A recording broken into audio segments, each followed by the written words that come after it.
Еліміздің айбыны мақтанышы Қазақстан Республикасы қарулы күштерінің құрылғанына биыл 30 жыл толып отыр. Осы 30 жылдың ішінде еліміздің қарулы күштері барлық жағынан күшейіп, біліктілігі нығайып, алынбас қамалға айналып үлгерді. Олардың мықтылығы еліміздің қорғаныс қабілетін айқындайды. Тарихқа көз жүгіртсек, осыдан 30 жыл бұрын 1992 жылы 7 мамырда сол кезде Қазақстан Республикасының президенті Нұрсұлтан Әбішұлы Назарбаевтың Қазақстан Республикасының қарулы күштерін құру туралы жарлығына орай әскеріміз құрылған болатын. Жаңа туған бала орда бұзар жасқа жететін уақытқа сай әскеріміз де кемелдене түсті.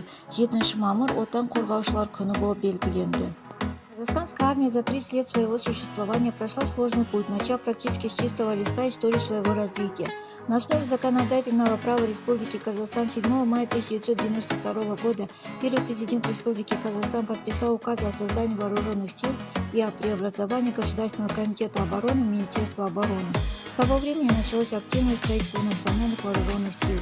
Выбор курса строительства и развития государственного принципа многовекторности и толерантности предопределил современный облик вооруженных сил.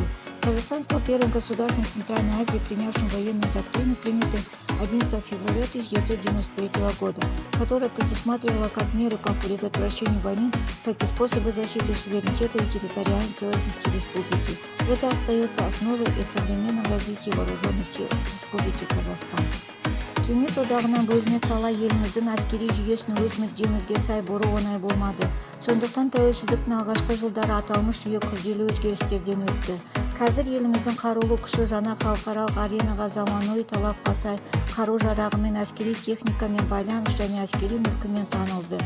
За 30 лет была воспитана казахстанская плеяда генералов и офицеров вооруженных сил, принимая непосредственное участие в становлении армии, демонстрируя пример беззаветного служения Отечеству, они сыграли важнейшую роль в создании тех вооруженных сил, которые мы видим сегодня.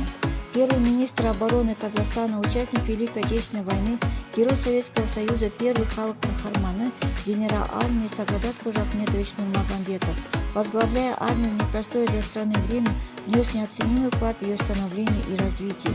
Его высокий авторитет помог сохранению военного потенциала и укреплению воинской дисциплины среди личного состава. Под руководством президента страны он заложил основу современных вооруженных сил.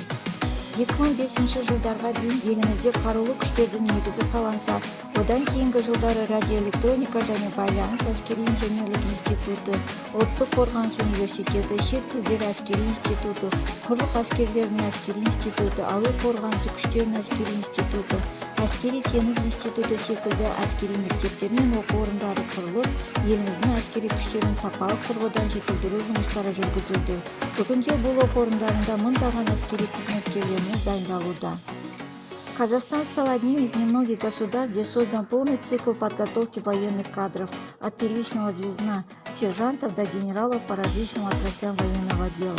Вооруженные силы Республики Казахстан никогда не останавливаются на достигнутом.